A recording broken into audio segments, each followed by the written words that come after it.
Hello there, and welcome to the next installment of the Task Force Mini Force series. Series Force. No, alright, not working for me either. Don't worry, there's still a few more videos for this. Eventually, by the end, I'm bound to find a name that I like. Alright, so we're going to go back into our task force here, and I want to take this opportunity to basically start going through some of the things you've probably been seeing on various windows. So, at the very top, right next to the leave and stat buttons and whatnot, you can see force points. And I want to explain force points is basically the score of your task force.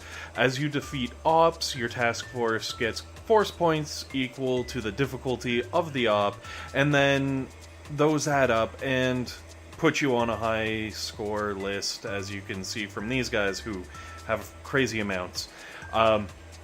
These force points you get every time you kill a defense. So even if you don't kill everything in the op, you're still going to get some force points. You just get more force points if you finish everything.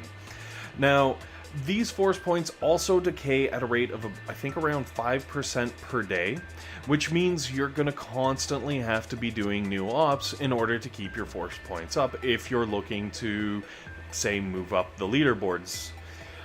If you're not worried about that, you can just do your ops as frequently as possible and get your fat loots. But we'll worry about loot later. Loot later? Now, the next one down right underneath force points is intel. And intel is basically the currency of the task force. This is what you use to start your ops. So, I'm gonna skip over this because we've really already talked about it previously. If you don't know what I'm talking about, take a look at one of the other videos. I'll have it linked down in the comment section and you'll see what I'm talking about. So underneath the intel is the task force tag. This is the unique identifier that allows you to find this specific task force. If you search for something that's really frequently used, let's say, let's go with game over. That's a task force name that's been used. If your friend tells you, "Oh yeah, I'm in game over," take a look at all these game overs. Man, they just keep going. These are all different task forces with the same name. If your buddy tells you he's in game over, it's going to get hard because you're going to have to go through every single one of these until you find the right one and then join it. Oh my goodness, there's even game over go. Anyways, if he gives you this hashtag, this unique identifier, you can go straight to the exact task force. You can take a look and join or do whatever you need. Now, members, the next step down is 24 out of 25. That's obviously how many people are in this task force right now and how many are active. If you are an officer or a leader of the task force, you'll also have a little green plus sign right next to members. This is in case you want to increase the size of your task force. So you're only going to see this if you have 5, 10, or 25 people in your task force. 50 being the max, so you can't really increase from there. Now beware of this because you can't go back the other way. It's a one-way trip. If you increase the size of your task force, it does not go back down. Moving down one more notch is the entry requirement for medals. Basically, we kind of covered this in the creation video, where you can choose who can get in there, and then obviously the bottom is your type. If you click on edit, which you don't see here on my screen because for this particular task force I am not an officer, you can click on edit and change any of those things and they will be reflected in there. Now, as a member, when you go through your task force, you'll see all the other members and officers and co-leaders and everything. The only option you have is to go through and visit the different people. Now this changes when you become an officer. You get the ability to kick members. You also get the ability to promote members to officer, and I'm pretty sure that's about it. Well, you obviously visit, but everybody gets visit. Now, if you go up another notch and you become a co-leader, you can then promote and demote officers.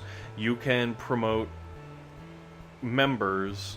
You can kick members and officers, and all the things in between.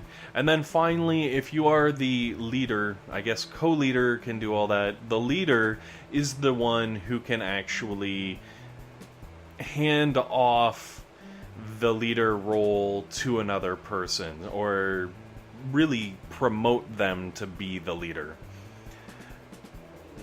All of these things are fun and exciting, but let's focus first on the stat page and information of the task force. So when you click on the stats button in the top right hand corner here, you'll see down the left hand side there's a task force history. It tells you how many ops the task force has started, what their success rate is, what they start most frequently, how high they've made it on the leaderboards, how many force points they've held, and how long they've actually been a group. On the right hand side is the last 30 days, so it tells you in the last 30 days how many ops they've started, what the success rate for the last 30 days are, and what the most frequent op they've started for the last 30 days is. Right under that you have the member stats, and when you click on the member stats, it shows you basically the stats of each individual in the task force. How many intel they've collected, how many op attacks they've done, and how many op attacks they have missed, but only if the op isn't finished. So if you successfully finish an op, it doesn't count as a missed attack. And it gives you a percentage of participation. So if we switch over on the slidey top little arrows here, you can see how many times people have attacked ops, how much intel they've gotten, how many they've missed, what their percentage is for participation, and all those lovely things for the entirety of the task force. Now, if we take another flick over to the left, you can see the weekly average. So this is how much everyone does on average throughout the weeks. As you can see here, I am new to this task force and I do absolutely nothing. It's okay, give me time. Flip over to the left one more time, you can see what happened last week in the op. So who attacked, who participated, who collected intel, all those lovely things. And if you flick to the right one more time, you come back to this week. It's just a circle. You can go to the right if you prefer to.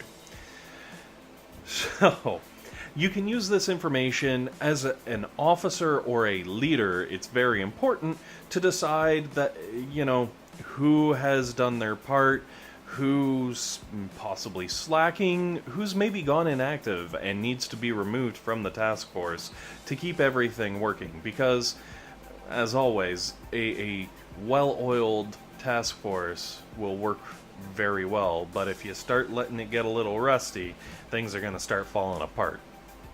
Anyways, this covers really the stat pages and the information page for your task force. Hopefully this has been helpful. Hopefully it's been entertaining. And most importantly, hopefully you guys have a fantastic day.